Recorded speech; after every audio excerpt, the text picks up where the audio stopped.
முக்கிய செய்தி.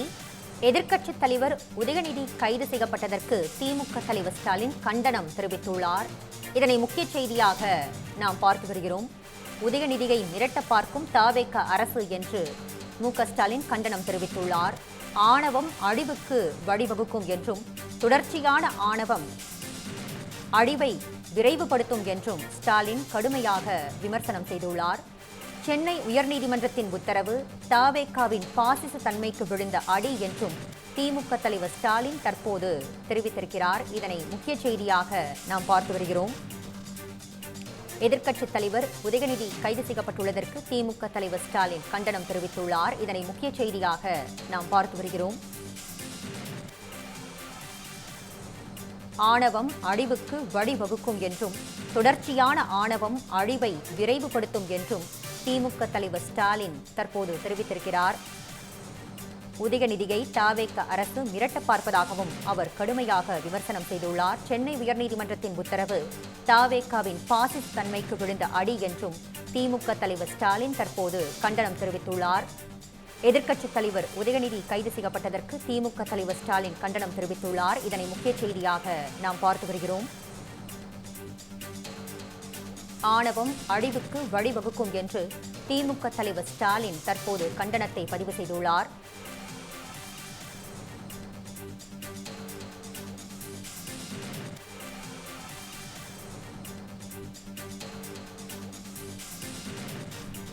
சென்னை உயர்நீதிமன்றத்தின் உத்தரவு தவேகவின் பாசிச தன்மைக்கு விழுந்த அடி என்று திமுக தலைவர் ஸ்டாலின் தற்போது தெரிவித்துள்ளார். இதனை முக்கிய செய்தியாக நாம் பார்த்து வருகிறோம்.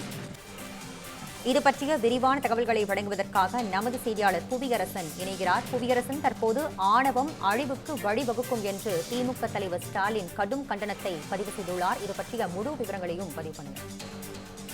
வணக்கம். ஆணவம் அழிவுக்கு வழிவகுக்கும், தொடர்ச்சியான ஆணவம் அழிவை விரைவுபடுத்தும் என்று திமுக தலைவரும் முன்னாள் முதலமைச்சருமான ஸ்டாலின் அறிக்கையை வெளியிட்டிருக்கிறார். காவிரியில் தமிழ்நாட்டுக்கான உரிமையை நிலைநாட்ட துப்பில்லாத மேகதாது அணையை தடுக்க முதுகெலும்பில்லாத தவேக அரசின் அலட்சிய ஆணவ போக்கை கண்டித்து தஞ்சையில் திமுக சார்பில் நடத்தப்பட்ட கண்டன ஆர்ப்பாட்டத்தின் எழுச்சி ஒட்டுமொத்த தமிழ்நாட்டின் கொந்தளிப்பை உணர்த்துவதாக அமைந்திருக்கிறது என்று திமுக தலைவர் ஸ்டாலின் தனது அறிக்கையில் குறிப்பிட்டிருக்கிறார். திமுகவினரோடு உழவர் பெருமக்களும் பொதுமக்களும் பங்கெடுத்து தங்களது உணர்ச்சியை வெளிப்படுத்தினார்கள் என்றும், கண்டன ஆர்ப்பாட்டத்தில் கலந்து கொண்டு உரையாற்றிய எதிர்க்கட்சி தலைவர் உதயநிதி தவேக அரசின் கையாளாகாத தனத்தை மிக கடுமையாக அம்பலப்படுத்தி விமர்சித்திருந்தார் என்று குறிப்பிட்டிருக்கிறார். நிர்வாக திறனற்ற டம்மி முதலமைச்சரால் காவிரி நீரை கொண்டு வர முடியவில்லை, மேகதாது அணையை தடுக்க பேசவும் முடியவில்லை, விவசாயிகளின் வேதனையை கண்ணீர் வடித்து கொண்டு இருக்கிறார்கள். ஆனால் அமைச்சர்களோ முதலமைச்சரை நடித்த படத்தை பார்த்து கண்ணீர் வடித்துக் கொண்டிருக்கிறார்கள். ஜோக்கர் அமைச்சரவை தமிழ்நாட்டில் அமைந்திருக்கிறது என்று அடுக்கடுக்கான குற்றச்சாட்டுகளை எதிர்க்கட்சி தலைவர் வைத்திருந்தார். அதனை ஸ்டாலின் மேற்கோள் காட்டியிருக்கிறார்.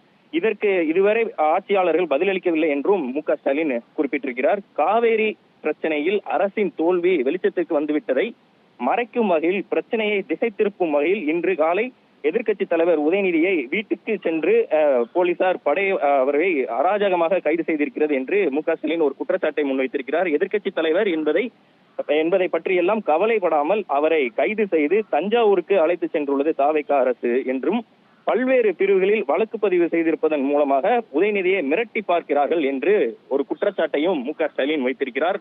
நாளை சட்டமன்ற கூட்டம் கூட இருக்கிற நிலையில் நிதிநிலை அறிக்கை தாக்கல் செய்ய இருக்கிறார்கள். அப்போது கேபினட் தகுதி பெற்ற எதிர்க்கட்சி தலைவர் அவையில் இருக்க வேண்டும், ஆனால் இருக்கக்கூடாது என்று நினைத்து இந்த நடவடிக்கையை தொடங்கி இருக்கிறார்கள் என்று ஒரு பகிரங்க குற்றச்சாட்டையும் ஸ்டாலின் முன்வைத்திருக்கிறார். அது மட்டுமில்லாமல் நாடு முழுவதும் திமுக தொண்டர்களும் பொதுமக்களும் காட்டிய எதிர்ப்புக்கு பிறகு கைது செய்யும் எண்ணம் இல்லை, விசாரணை முடிந்ததும் விடுவித்து விடுவோம் என்று நீதிமன்றத்தில் தவேக அரசின் வழக்கறிஞர்கள் சொல்லியிருக்கிறார்கள் என்று குறிப்பிட்டுள்ள ஸ்டாலின், விசாரணை நடத்துவதுதான் நோக்கம் என்றால் சென்னையிலேயே வைத்து நடத்தியிருக்கலாமே என்ற ஒரு கேள்வியை முன்வைத்திருக்கிறார். எதற்காக தஞ்சாவூர் அழைத்து செல்ல வேண்டும் என்ற ஒரு கேள்வியை முன்வைத்து, எதற்கு ஜாமீனில் விடுவிக்க முடியாத பல்வேறு பிரிவுகளில் வழக்கு பதிவு செய்ய வேண்டும் என்ற ஒரு கேள்வியும் அடுக்கடுக்கான கேள்விகளை முன்வைத்திருக்கிறார்.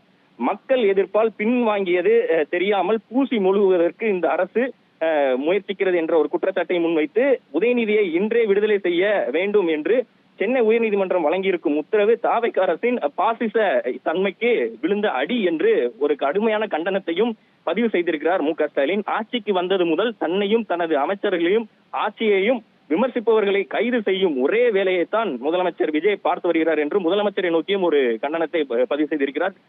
ட்வீட் போட்டால் வீடியோ பேசினால் கைது செய்து வருகிறார்கள்.